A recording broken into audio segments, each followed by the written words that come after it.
quisiera, no sé, plantearles ahora, en este tiempo que tenemos para conversar, son algunas de las claves sobre las que he venido trabajando y haciendo esta reflexión, ¿no? Sobre todo en términos de cómo en México, digamos, aunque hay una realidad y hay ciertas tendencias a través de las cuales podemos leer lo que está pasando en América Latina, ¿no? En términos más generales, pues también a mí me ha parecido muy importante y es, digamos, parte del tema, ¿no? Que empiezo a trabajar en mi tesis de doctorado, justo en este posgrado en Sociología en el Instituto de Ciencias Sociales y Humanidades de la UAP, en Puebla, que Puebla es una ciudad muy cerca de la Ciudad de México. Justo ahí lo que traté de hacer fue una investigación sobre lo que estaba pasando en México, ¿no? En América del Sur, sobre todo, se han venido produciendo una serie de reflexiones muy importantes, ¿no? En torno al nuevo extractivismo, al neoextractivismo, a cómo entender estas políticas de despojo en relación también con la llegada de los gobiernos progresistas, y frente a esta realidad concreta, pues también se ha producido una reflexión, ¿no? Que tiene que ver con eso, con producir una explicación de lo que acá ha venido pasando. Y aunque en México hemos venido dialogando y revisando mucho de lo que acá se ha producido, pues por supuesto que también es necesario situar esta reflexión y también ver, ¿no? Y ubicar cuáles son las singularidades, las particularidades que en un país como México se vienen también dando, ¿no? En torno a este tipo de políticas. Por un lado, digamos, en términos de cómo el capital, el Estado están organizándose, ¿no? Frente a estas lógicas también de despojo, pero también cómo desde abajo hay una serie de lógicas autoorganizativas que están haciendo frente también a este modelo de desarrollo, ¿no? Entonces, pues ese es como el tema, ¿no? Que a mí me ha convocado y que desde hace ya bastantes años, junto con otros compañeros, pues he venido pensando. Este libro que ahora Patricia les comentaba, justamente es la publicación de esta tesis que hice. En el 2012 me titulé y presenté este trabajo, y bueno, ya hace un poquito, pocos meses, ¿no? Presentamos este libro. Y bueno, este libro, así como se presenta, bueno, los libros en general, ¿no? Se presentan como esfuerzos individuales. Yo siempre me parece importante decir que así es como se ven, pero no lo son, ¿no? Uno finalmente es parte de una serie de reflexiones y de la producción de un conocimiento que es colectivo, y que en este caso, bueno, pues el libro tiene que ver con el tejido de una serie de conversaciones, ¿no? Y de complicidades, ¿no? Que son parte, digamos, de estas reflexiones, y que el libro, bueno, se suma a una serie de aportes y de trabajos que también desde la academia se vienen haciendo, y que yo creo que, por lo menos desde mi punto de vista y desde mi experiencia muy particular, bueno, yo con este tipo de conflictos, ¿no? Con los conflictos socioambientales, este tipo de luchas comunitarias, como decimos en México, pues mi primer contacto fue a partir sobre todo de pues mi propia participación como activista, ¿no? Soy parte de un colectivo que se llama Jóvenes en Resistencia Alternativa, y desde hace, pues por lo menos un poco antes del 2006, 2005, pues empezamos a hacer un trabajo con algunas luchas en defensa del territorio, a partir de un proyecto que tenemos de educación popular. Entonces, pues ese fue, ¿no? Como un acercamiento muy importante que tuve con estas problemáticas, con estos conflictos, aunque además el tema, digamos, de la ecología a mí me ha implicado, me ha atravesado, ¿no? Profundamente desde hace muchos años. Entonces, bueno, políticamente o desde estos espacios de los que yo soy parte, bueno, me fui conectando con algunas de estas experiencias, pero al mismo tiempo, bueno, dentro de la universidad, dentro de la academia, pues también fui sintiendo con otros compañeros y compañeras que también era un espacio importante, ¿no? Desde donde también producir una disputa de sentido, pensar que también desde la academia, desde la universidad, por más que haya ciertas lógicas, ¿no? que son lógicas dominantes en términos de que tienen una capacidad importante de estructurar, de organizar las propias relaciones, los recursos que hay al interior de estas instituciones, bueno, al mismo tiempo, con otros compañeros, bueno, hemos visto también, ¿no? La importancia que tiene que en estos espacios también podamos vincularnos y podamos ser parte de esta disputa, ¿no? De la producción de un sentido disidente, que además pues tiene que ver con una reflexión que, por lo menos en mi caso, desde el marxismo crítico, pues he sentido que es fértil, ¿no? También irnos contactando con una serie de tradiciones políticas revolucionarias, pues que desde hace bastantes décadas también se han venido alimentando muy de la par, ¿no? O a la par de procesos políticos concretos, ¿no? De transformación, de emancipación, de lucha. Y bueno, todo esto lo digo porque, digamos, era parte, ¿no? Como también de contarles de dónde vengo y cómo voy situándome, ¿no? En esta reflexión y cuáles son las preguntas también que me estoy haciendo, mucho en términos de mi propio lugar de enunciación, ¿no? Y entonces, bueno, ahora que trabajo en la universidad y soy profesora, bueno, pues he tenido otros tiempos y también otras posibilidades, pues también de ir tejiendo esta reflexión con otros y de empezar también a sentir de manera más concreta que la teoría también es lucha, ¿no? O sea, nosotros pensamos, por lo menos yo en el seminario en el que participo, que es un seminario que se llama Entramados Comunitarios y Formas de lo Político, que coordino con otras dos profesoras, Raquel Gutiérrez y Lucía Linsalata, pues un poco lo que pensamos es que la teoría es un momento de la lucha, ¿no? Y es importante, en esto que les comentaba de la producción de sentido, pues ver de qué manera también estas reflexiones pues se van vinculando, ¿no? Con estos procesos concretos de transformación. Y entonces, bueno, pensando que la producción de conocimiento es parte de esta lucha y que lo que estamos haciendo también es parte de una serie de esfuerzos colectivos, pues hay algunas tradiciones con las que yo me he podido contactar, con las que he podido trabajar e indagar algunas categorías, algunos conceptos, ir trazando también algunas trayectorias en términos, bueno, de una serie de preguntas ligadas a cómo entender la conflictividad socioambiental más reciente, digamos, pero en general, o digamos en términos quizá más profundos, pues también cómo entender los procesos de despojo y de separación que está produciendo el capital y el Estado frente a una serie de tramas colectivas, comunitarias, esfuerzos empecinados en reproducir la vida, ¿no?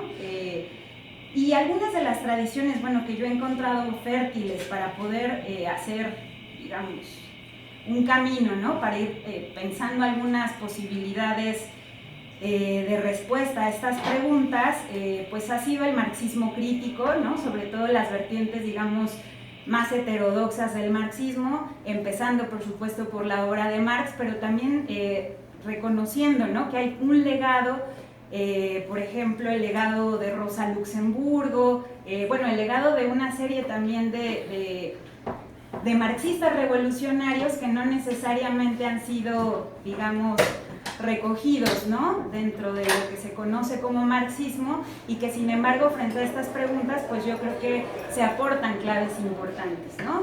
Entonces eso por un lado. Por otro lado hay como otro cuerpo teórico que yo creo que es importante, que es el del feminismo, ¿no? Y en este caso en particular yo creo que todavía hay sillas por atrás. Sí, pasa.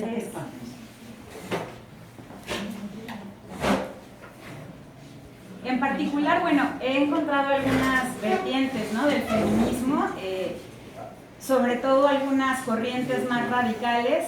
Una de las referencias quizá más importantes en ese sentido ha sido todo el trabajo de Silvia Federici. Si quieren les voy diciendo también algunas de las referencias, ¿no? Para que también, si a ustedes les interesan estos temas, después puedan buscarlos, o incluso yo puedo pasarles después algunas lecturas, ¿no? Por correo electrónico. Pero bueno, la obra de Silvia Federici también ha sido muy importante, en particular El Calibán y la Bruja, que es además un libro que se puede descargar de internet, de Editorial Quinta Limón, lo tiene en su portal, y Traficantes de Sueños también, y es también un texto muy importante, ¿no? Para pensar en otra clave, la acumulación originaria y la historia de las mujeres, ¿no? En este proceso, digamos, originario, ¿no? En el que el capital comienza a desplegarse en términos ya de, bueno, en esta capacidad y en esta ambición totalizante, ¿no? Después está la ecología política, que ha sido como otro cuerpo teórico muy importante con el que he podido, hay referencias, ¿no? Como clave, que pues los que estamos trabajando en estos temas, ¿no? De una u otra manera van saliendo.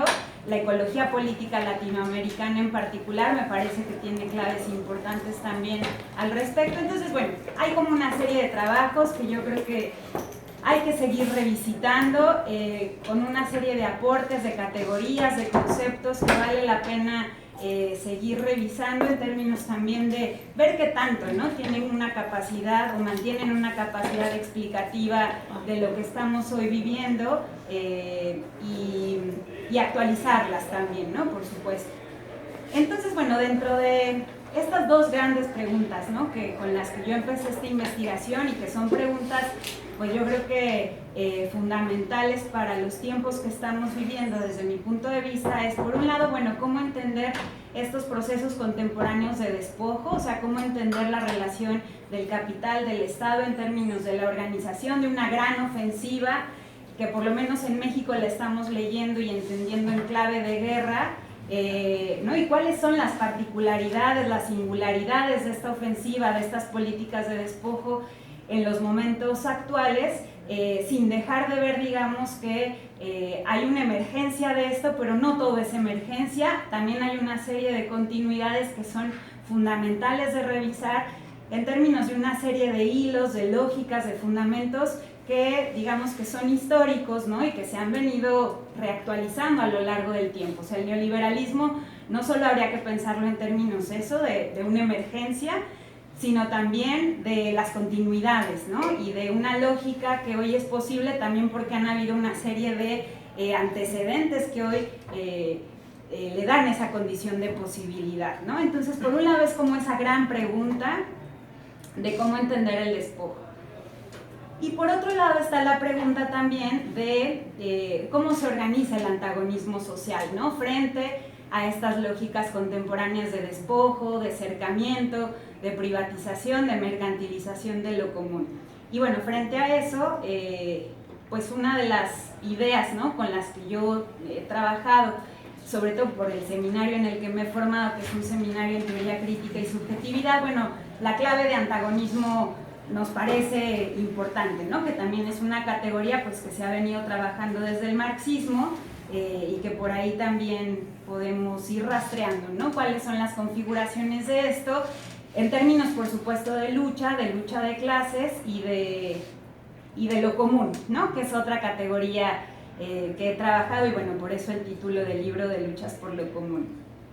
Si van habiendo preguntas, sin ningún problema lo vamos, ¿no?, para que no sea solamente una intervención y que después ya sean las preguntas. No sé si haya algo hasta ahorita que se quiera comentar. ¿No? Bueno, como les decía, estas preguntas tienen que ver con una situación de emergencia que estamos viviendo en México, que estamos leyendo esta ofensiva, como les decía, en clave de guerra, que hay un sentido de urgencia, ¿no?, muy profundo, muy hondo, que está atravesando pues, nuestras propias posibilidades de reproducir la vida, ¿no? Así de grave, digamos, está. Y en ese sentido, bueno, pues como que frente a estas preguntas y estos niveles de sobreexplotación del trabajo vivo, pero de la naturaleza también, pues es que estamos, ¿no?, tratando de pensar la idea de despojo. Entonces, como les decía, bueno, la categoría de despojo en el marxismo ha sido muy importante desde la revisión, digamos, de textos clásicos como el capítulo 24, ¿no?, de la acumulación originaria en Marx, y después ya con los últimos 30 años pues ha habido también, ¿no?, un revisitamiento a esa obra y algunas de las discusiones, ¿no?, de las explicaciones que se han venido produciendo también desde ciertas tradiciones del marxismo para entender el despojo. Bueno, vemos que, o una de las conclusiones o de las reflexiones más importantes, pues tiene que ver con pensar el despojo como la otra cara de la explotación, ¿no? El despojo en este caso sería esta separación originaria, primitiva, de los medios de producción y los productores y productoras, ¿no? Y esta separación es lo que justamente da la condición de posibilidad de los procesos de producción de valor, de plusvalor y de la reproducción ampliada del capital, ¿no? Entonces, digamos que lo importante del despojo en ese sentido es no pensar que el despojo, como algunas lecturas del marxismo se han difundido sobre eso, Pensar que el despojo solamente ha tenido que ver con un momento histórico en el capitalismo, es decir, con el momento ¿no? del despliegue del capitalismo y de esta transición del feudalismo a este nuevo orden mundial, y entonces pensar que el despojo ya es algo superado, es algo del pasado, y que en todo caso en términos de esta historia o el desarrollo de las fuerzas productivas, bueno, pues el despojo es cada vez más una cosa del pasado, ¿no? Estas lecturas que les comento y a las que yo me sumo plenamente, pues tienen que ver con insistir que la lógica del despojo es justo eso, una lógica inherente, continua en la acumulación del capital, que no es algo del pasado, que no es algo extraordinario, digamos, porque dentro del sentido común dominante o los discursos de los gobiernos, en cualquiera, digamos, de sus vertientes, ¿no? Gobiernos progresistas o gobiernos neoliberales, bueno, el despojo se nos presenta como una situación extraordinaria, o incluso como una falla del mercado del Estado, ¿no? Mientras que en lo que habría que insistir es que el despojo es eso, es una lógica que da posibilidad a la acumulación del capital. O sea, el capital no puede despojar, no puede reproducirse si no es a través de despojos y si no es a través de una lógica centrada en la violencia, ¿no? Entonces, bueno, ese es como un primer punto, ¿no? Que me parece importante, pensar el despojo así. Después yo traté de darle algunas vueltas a la idea de despojo, pensando sobre todo en la idea de separación, que Massimo De Angelis, que es un marxista de parte de una revista que se llama The Commoner, que les recomiendo mucho que la revisen, lo que él plantea es que quizá la categoría de separación es una de las categorías más importantes de la crítica a la economía política, ¿no? Porque en todo caso las lógicas de despojo y de explotación se sustentan sobre la separación, ¿no? En este caso, por ejemplo, cuando pensamos en las separaciones que producen estas políticas de despojo territorial, ¿no? Que hay en múltiples latitudes de la geografía latinoamericana, pues lo que estamos viendo es que hay una separación en este caso y un debilitamiento, diríamos, del control que los hombres y las mujeres tienen sobre sus medios de producción. Y De Angelis lo que plantea incluso en ese mismo sentido es que valdría la pena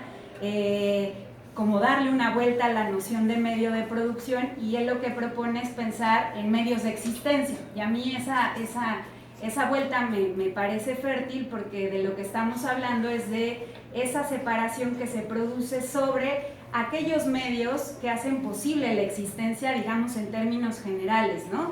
Medios materiales, pero también los medios simbólicos, ¿no? Todos aquellos medios que hacen posible la reproducción de la vida. Entonces, cuando hablamos de estas separaciones a través de las políticas de despojo, lo que estamos viendo no solamente es esta separación donde la gente ya no controla sus medios de producción, en este caso, por ejemplo, la tierra, sino también hay una serie de separaciones, por ejemplo, de su capacidad, y ahí yo lo que planteo es pensar la noción de despojo como un despojo más bien múltiple, o sea, el despojo se va dando de múltiples maneras sobre estas dimensiones que hacen posible la vida, incluso en términos, por ejemplo, de pensar el despojo de lo político, ¿no? Esta separación de los medios de producción solamente es posible, o va de la mano, digamos, también de una expropiación de la capacidad de autodeterminación de la gente, ¿no? Esta capacidad de darle forma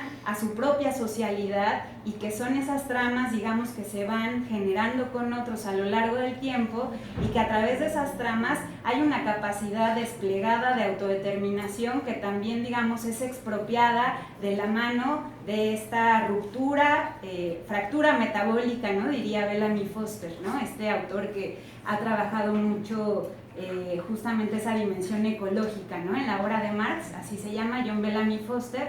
Entonces, esta separación implica ese debilitamiento sobre los medios de producción, pero también el cercenamiento o la desarticulación de esas tramas comunitarias, de esas capacidades políticas que hacen posible la autodeterminación y la configuración de una dimensión de socialidad, ¿no? Y una dimensión comunitaria, que por lo menos lo comunitario nos es muy importante en México también para pensar estas tradiciones organizativas, ¿no? En los pueblos, en las comunidades.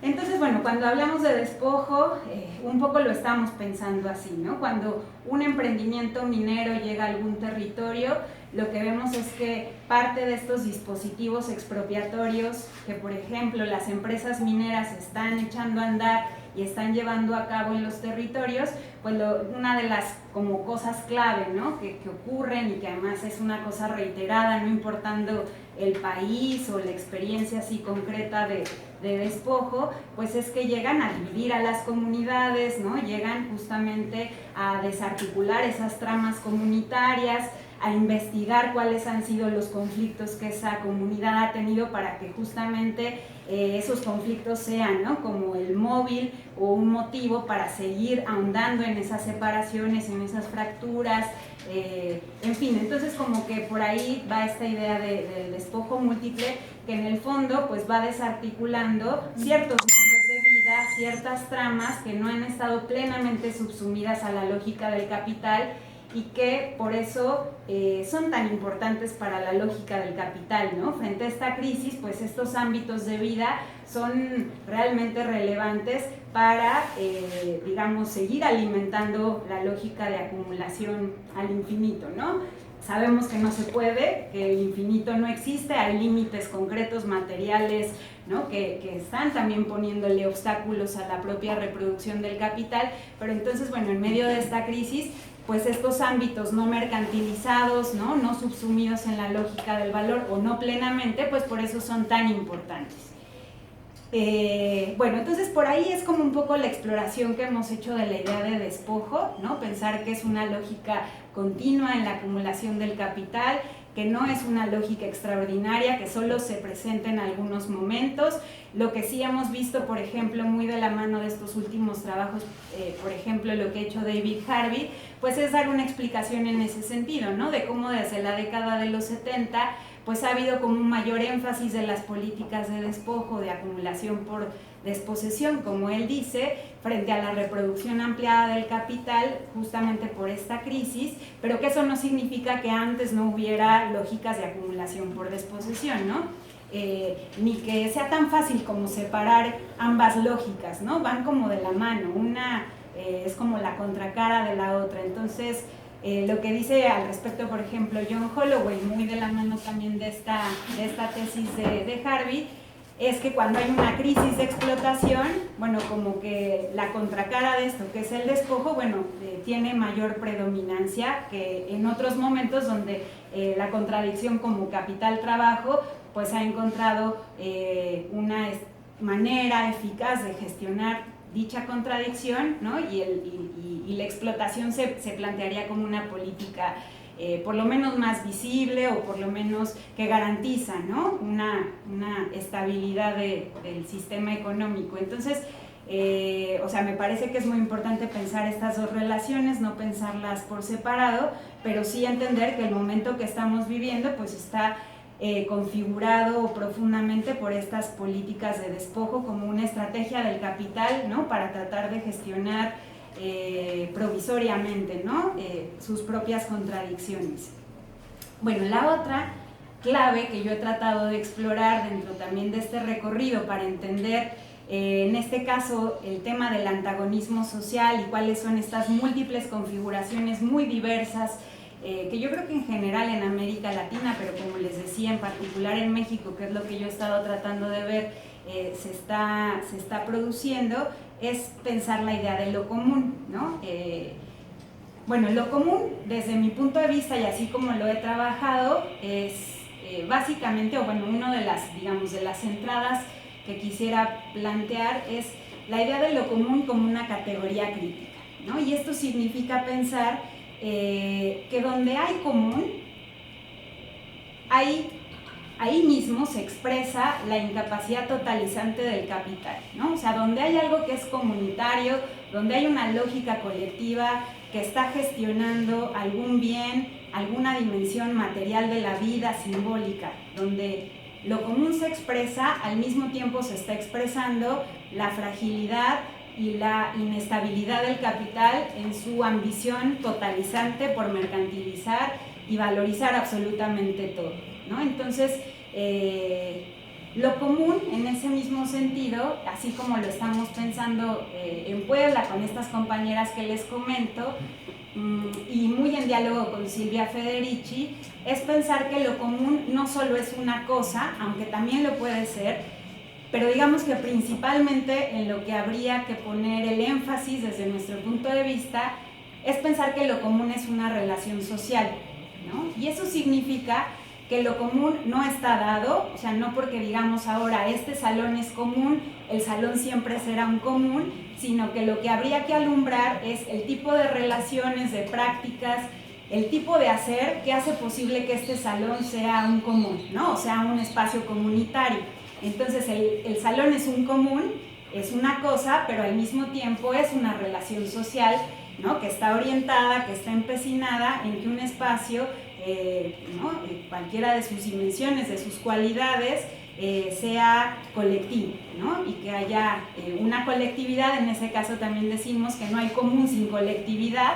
Frente a estos discursos, por ejemplo, del Banco Mundial, ¿no? Que ahora están hablando de los comunes globales, pues nosotros lo que decimos es que es tramposa ese discurso y ese sentido que se está otorgándole a la idea de lo común, como también una política de despojo, ¿no?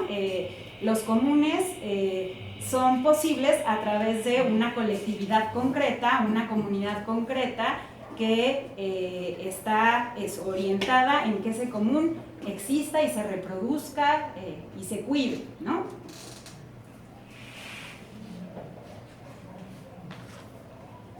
Bueno, entonces cuando decimos que lo común no solo es una cosa, sino es una relación social, pues estamos tratando de pensar sí la materialidad de los comunes, pero como decíamos, sobre todo los procesos de lucha que también están contenidos ahí para que algo sea común, ¿no?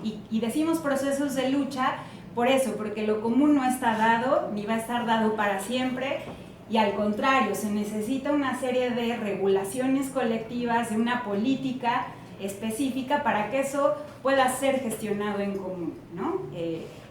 Acá en Argentina y bueno, también en México había mucho la discusión, por ejemplo, de la horizontalidad, ¿no?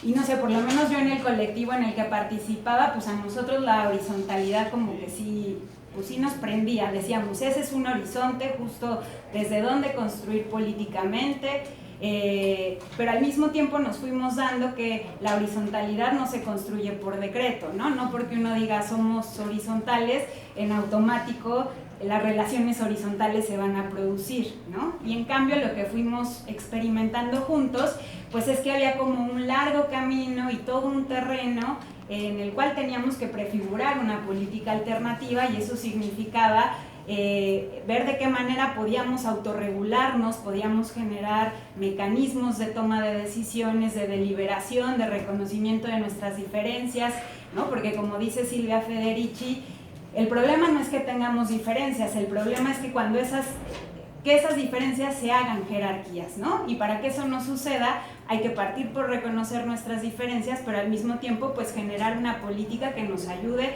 a autorregularnos, ¿no? En términos de eso que somos y de lo que estamos componiendo como colectividad. Y entonces, bueno, cuando hablamos también de lo común, es importante pensar en esa dimensión ligada a la autorregulación, ¿no? Estas dinámicas sobre todo pues, autónomas, por supuesto, de cómo esta colectividad se va dando forma a sí misma, ¿no? Hay una noción que, digamos, otro de los referentes, ¿no? A los que hemos acudido y que no sé si acá se conoce tanto, pero bueno, allá ha tenido una influencia importante, es Bolívar Echeverría, un filósofo ecuatoriano que, bueno, vivió mucho tiempo en México, hace unos años se murió. Y lo que él decía es que justamente lo político, a diferencia de la política, que es una distinción, bueno, que se ha trabajado desde la filosofía política, pero lo que él en particular decía frente a esta distinción es que lo político tiene que ver con esa cualidad humana y esa capacidad de las colectividades, de los cuerpos sociales, de darse forma a sí mismos, ¿no? Mientras que la política sería, digamos, ya una institución, por ejemplo, estatal o básicamente estatal, que vive de la expropiación de esa capacidad política, ¿no? O sea, el Estado en este caso sería la negación de lo político, ¿no? y bueno, porque a través del principio de soberanía y de representación, pues básicamente se va expropiando esa capacidad política, ¿no? Entonces, bueno, la noción de lo político pues iría muy de la mano con esta idea que estamos desarrollando sobre lo común en términos de eso, ¿no? De una capacidad que está desplegándose para darle forma, ¿no? A esa propia socialidad, a esa relacionalidad que está también en un proceso de lucha y que en estos contextos de despojo pues es muy evidente, ¿no? Como muchas de las comunidades o de la gente que comienza a organizarse cuando comienza también a saber que, por ejemplo, va a llegar un emprendimiento minero, que puede pasar una carretera por sus casas, o toda esta lista, ¿no? de megaproyectos que están llegando a los territorios, pues la gente comienza de alguna manera también a poner en práctica, ¿no? Comienza a desplegarse esa capacidad política, ¿no? Como proceso de lucha en términos de que no es algo que ya está garantizado y que va a estar ahí para siempre, al contrario, ¿no? Es una capacidad que hay que estar cultivando y hay que estar construyendo cotidianamente con otros. Y entonces, bueno, cuando traté de pensar, bueno, estas claves fueron, digamos, una parte de una reflexión muy a la par de mi trabajo de campo, pero bueno, cuando empecé a hacer mi trabajo de campo, por decirle de alguna manera, ¿no?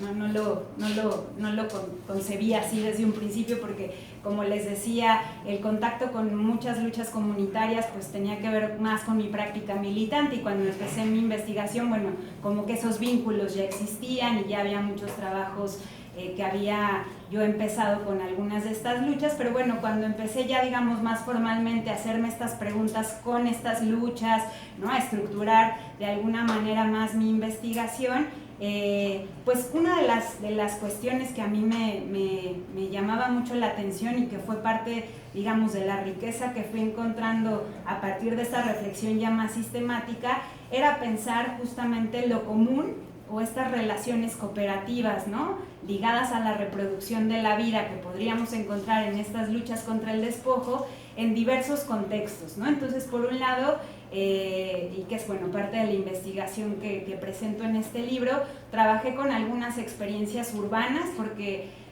a mí me importaba, bueno, como mujer urbana que toda la vida he vivido en una ciudad, me importaba mucho también poder ir viendo qué tanto desde esta reflexión, ¿no? Tanto de lo común como del despojo, o qué tanto estas categorías también nos podían ayudar como a develar, ¿no? Algunas de las tramas, de las lógicas, de las dinámicas que se están dando en las ciudades, ¿no? En términos de políticas de despojo, y que a veces cuando pensamos en despojo o pensamos en lo común, pensamos, o nuestros imaginarios son sobre todo indígenas, campesinos, ¿no? Incluso se piensa mucho en clave étnica, y bueno, algo que hemos pensado nosotras allá en Puebla, pues es que no necesariamente, ¿no? Un poco ese es